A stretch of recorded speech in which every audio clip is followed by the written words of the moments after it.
একজন ভাই নেশাগ্রস্ত ছিল, সে মাহে রমাদান আসার পরে নামাজ পড়ছে।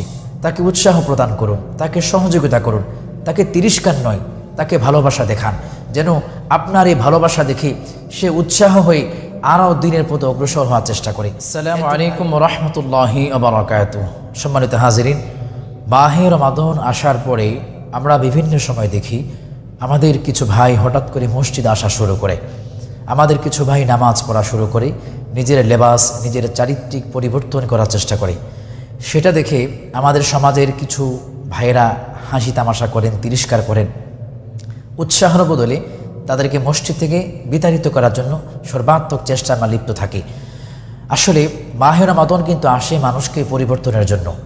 মাহে রমাদান আসার পরে মানুষ টুপি পরবে, পাঞ্জাবি পরবে, সুন্নাতি পোশাক পরবে, মসজিদে আসবে, ইবাদত করবে, আল্লাহ তাআলার নৈকট্য হাসিলের জন্য সর্বাত্মক চেষ্টা করবে। একটা মানুষ সারা জীবন বা সারা বছর কোনো আমল করে নাই, কিন্তু মাহে রমাদান আসার পরে সে পরিবর্তন হয়েছে। এমনও তো হতেই পারে এই মাহে রমাদান তার জীবন পরিবর্তনের জন্য যথেষ্ট হয়ে যেতে পারে। আমরা কাউকে তিরস্কার না করে আমরা চেষ্টা করব সর্বাত্মক তাকে উৎসাহ দিয়ে তাকে কিভাবে দিনের পথে আনা যায়। একজন ভাই নেশাগ্রস্ত ছিল, সে মাহে রমাদান আসার পরে নামাজ পড়ছে।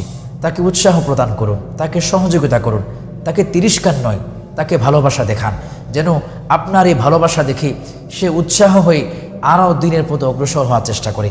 একজন ভাই কখনো নামাজ পড়েনি, কিন্তু মাহে রমাদান আসার পরে সে 5 ওয়াক্ত নামাজ মসজিদে এসে পড়ছে।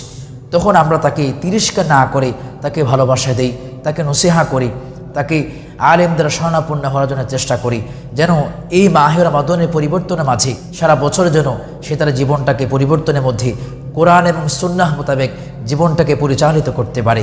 সে সর্বাত্মক সহযোগিতা আমরা করব। আসুন এই ট্রেডিশনগুলো থেকে বের হয়ে আসি, এই কুসংস্কারগুলো থেকে, এই ভিন্ন যে আমরা মানুষের প্রতি যে বিদ্বেষ ছড়াই, ভালোবাসার বদলে বিদ্বেষ ছড়াই, এই অন্যায়গুলো থেকে বের হয়ে আসার চেষ্টা করি।